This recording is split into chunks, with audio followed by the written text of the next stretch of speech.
আসসালামু আলাইকুম সুপ্রিয় দেশবাসী, অন্যান্য ধর্মাবলম্বীদেরকে শুভেচ্ছা। আমি প্রত্যাশা করি আল্লাহর রহমতে আপনারা ভালোই আছেন। আপনারা ভালো থাকুন, আমার শুভকামনা রইল। ভেনেজুয়েলায় নোবেল শান্তিতে পুরস্কারপ্রাপ্ত মারিয়া করিনা মাচাদো তার নোবেল অ্যাওয়ার্ডটি গ্রেট আমেরিকার প্রেসিডেন্ট মিস্টার ডোনাল্ড ট্রাম্পকে উপহার হিসেবে হস্তান্তর করেছেন। কত বড় গ্রেট একটা কাজ করেছেন দেখেন, উনি কতটা খুশি হয়েছেন। কারণ ভেনেজুয়েলায় যে গোলামতন্ত্র চলছিল সেটা ভেঙে পড়েছে। আপনারা জানেন নিকোলাস মাদুরো 2013 সালে ক্ষমতায় বসেছে। 2026 সালে মার্কিন প্রেসিডেন্ট ডোনাল্ড ট্রাম্পের সরকার তাকে ঘাড় ধরে নিয়ে যাওয়ার আগ পর্যন্ত সে ক্ষমতায় ছিল। তার আগে তার জ্যাঠাতো ভাই প্রেসিডেন্ট হুগো চাভেজ 1999 সাল থেকে 2013 সাল পর্যন্ত একটানা ক্ষমতায় ছিল। এর আগে কত গোলামতন্ত্র চলেছিল সেটা তো আপনারা নিশ্চয়ই চার্জ দিলে পাবেন।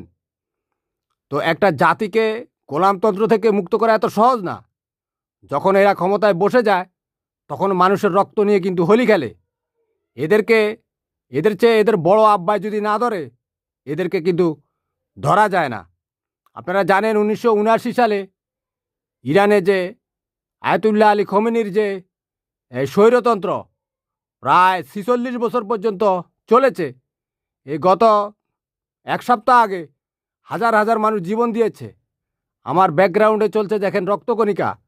তারা তাদের জীবন দিয়েছে, আত্মাহুতি দিয়েছে, রক্ত ঢেলে দিয়েছে, কিন্তু ক্ষমতার মসনদ থেকে এই গোলামতন্ত্রকে সরাতে পারেনি।